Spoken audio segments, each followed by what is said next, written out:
Legenda Gunung Kumitir, Jejak MPU Baradah dan Warisan Airlangga. Pada zaman dahulu kala, di masa kejayaan kerajaan Hindu di Tanah Jawa, berdirilah sebuah kerajaan besar yang dipimpin oleh seorang raja bijaksana bernama Airlangga. Kerajaannya luas, makmur, dan dihormati oleh rakyat serta kerajaan tetangga. Namun, menjelang akhir hayatnya, Raja Airlangga dihadapkan pada persoalan besar. Dua putranya berselisih tentang siapa yang layak menjadi pewaris tahta. Agar tidak terjadi perang saudara, Airlangga meminta bantuan kepada MPU Baradah, seorang resi sakti dan bijaksana yang tinggal menyepi di sebuah gunung kecil namun sakral bernama Gunung Kumitir, yang terletak di kawasan yang kini dikenal sebagai Trowulan, Mojokerto. Misi suci MPU Baradah.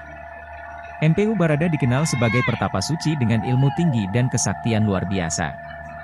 Ia hidup dalam kesederhanaan, jauh dari hiruk-pikuk istana, namun pandangannya tajam dan hatinya penuh welas asih.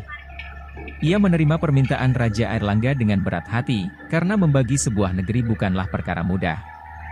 Dengan membawa tongkat saktinya, MPU Baradah memulai perjalanan dari Gunung Kumitir menuju wilayah tengah kerajaan. Tongkat itu tidak biasa, bukan dari kayu biasa, melainkan dari pohon kayu langka yang hanya tumbuh di lereng gunung tertinggi. Konon, ketika tongkat itu digoreskan ke tanah, bumi bisa terbelah dan alam patuh pada kehendaknya. Pembelahan Tanah Jawa. Dengan doa dan restu leluhur, MPU Baradah mulai menggambar garis pemisah. Tanah tempat tongkat itu menyentuh langsung terbuka membentuk aliran sungai, yang kini dikenal sebagai Sungai Berantas, sebagai batas antara dua kerajaan, Janggala di timur dan Panjalu di barat. Namun, tugas suci ini tidak berlangsung tanpa gangguan.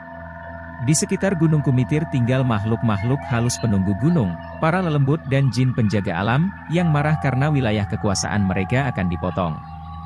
Mereka mencoba menakut-nakuti MPU Baradah dengan menampakkan diri dalam berbagai wujud menyeramkan, harimau berkepala manusia, ular naga berapi, bahkan bayangan raja-raja masa lalu yang sudah wafat.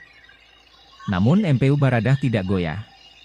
Ia duduk bersila di puncak Gunung Kumitir, membaca mantra, dan membuat perjanjian gaib dengan para makhluk halus itu, asalkan tidak mengganggu umat manusia dan menjaga keseimbangan alam, mereka boleh tetap tinggal di gunung tersebut. Hingga hari ini, banyak orang percaya bahwa Gunung Kumitir adalah pintu gerbang ke alam lain, tempat antara dunia manusia dan dunia makhluk gaib. Warisan dan jejak.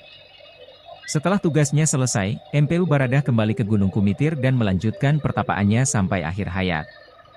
Konon, jasadnya tidak dikuburkan secara biasa, melainkan lenyap secara gaib, menyatu dengan alam. Di sekitar Gunung Kumitir, banyak ditemukan struktur bata kuno, lorong-lorong tersembunyi. Wallahu a'lam bishawab.